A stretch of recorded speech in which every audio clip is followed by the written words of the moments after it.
आज मैं ले चलूंगी दिल्ली के बीचों बीच एक ऐसी जगह जहाँ इतिहास हवा के झोंके जैसे आराम से बहता है और जहाँ हरियाली से ज़्यादा सुकून मिलता है।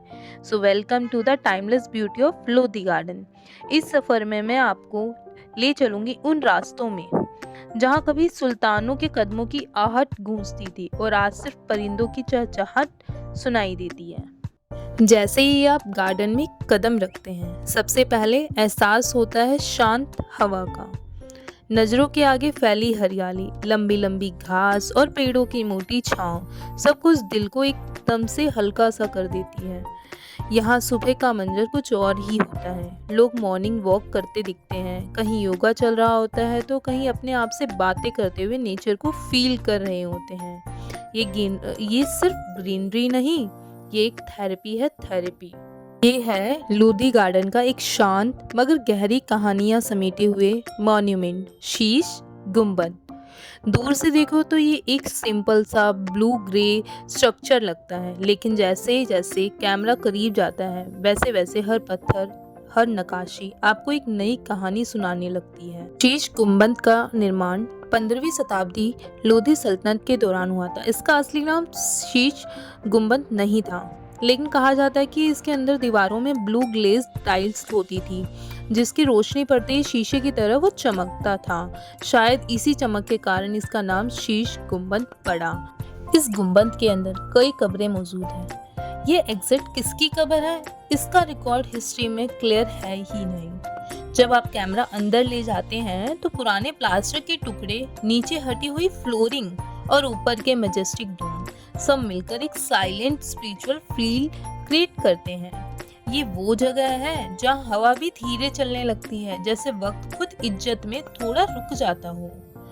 शीश गुंबद एक मॉन्यूमेंट से ज्यादा एक मिरर जैसा है, जो हमें हमारे पास का रिफ्लेक्शन दिखाता है। एक साइलेंस, एक सुकून और एक कहानी जो इसकी दीवारों पर अब भी जिंदा है। यहाँ खड़े होकर लगता है कि दिल्ली के दिल में वक्त कभी पुराना नहीं होता, वो बस कहीं ना कहीं सजदा की सूरत में रहता है। यहाँ के दरवाजे, झरोके और नक्काशी सुबह की रोशनी में चमकने लगते हैं। ये जगह एकदम किस्सा सुनाने वाली लगती है। पुराने लोग, उनकी जिंदगी, उनकी दुआएं सब यहीं कहीं ना कहीं मौजूद है। अब हम पहुंच गए हैं लोधी गार्डन के दिल, बड़े गुंबद की इमारत। दूर से ही इसका बड़ा सा डोम और मजबूत दीवारें देखकर लगता है कि ये जगह अपने अंदर एक पूरी कहानी संभाले खड़ी है। बस एक लाइन में कहूँ तो ट्रूली मैजेस्टिक। बड़ा गुंबद को 15वीं शताब्दी के अंत में सिकंदर लोदी के दौर में बनाया गया था। ये देखने में एक टोम जैसा लगता है, लेकिन इतिहास के हिसाब से यहाँ किसी की कब्र नहीं मिलती। माना जाता है कि ये एक प्रवेश द्वार जैसा स्ट्रक्चर था, जिसे उस समय की शक्ति, कला को दिखाने के लिए बनाया गया हो।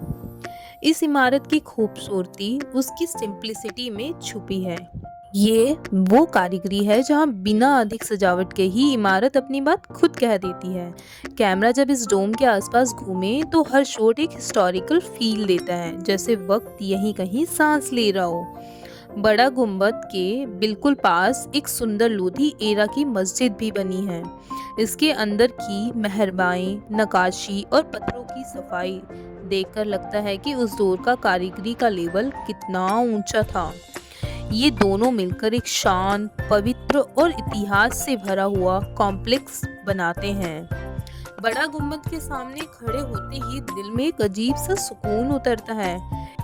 ये इमारत ना सिर्फ मजबूत पत्थरों से बनी है, बल्कि उन लोगों की यादों से बनी है जिन्हें हम सिर्फ किताबों में पढ़ते हैं। इन शॉर्ट, ये मॉन्यूमेंट्स एक साइलेंट गार्डियन जैसा है, जो शहर के बीचों बीच खामोशी से अपनी कहानी बताता रहता है। अगर आप यहाँ पाथवे से कैजुअल वॉक करते हो तो वो भी एक छोटी सी जर्नी बन जाती है। कहीं पर मिट्टी की खुशबू, तो कहीं लोगों की हल्की सी मुस्कुराहट और कहीं हल्की सी हवा जो पत्थरों पर पड़े पत्तों को हिला देती है। बटरफ्लाई बर्ड्स देखने के लिए तो किसी जन्नत से कम नहीं है। धूप जब पेड़ों के बीचों से निकलकर जमीन पर गिरती है तो लगता है जैसे नेचर अपना शो शुरू कर रहा है। लोधी गार्डन सिर्फ एक टूरिस्ट स्पॉट नहीं, ये एक रिमाइंडर है कि शहर कितना भी तेज भागे, कुछ जगह ऐसी होती है जो हमें रोक कर कहती है, बस थोड़ा रुक जाओ, सांस लो और जीना महसूस करो।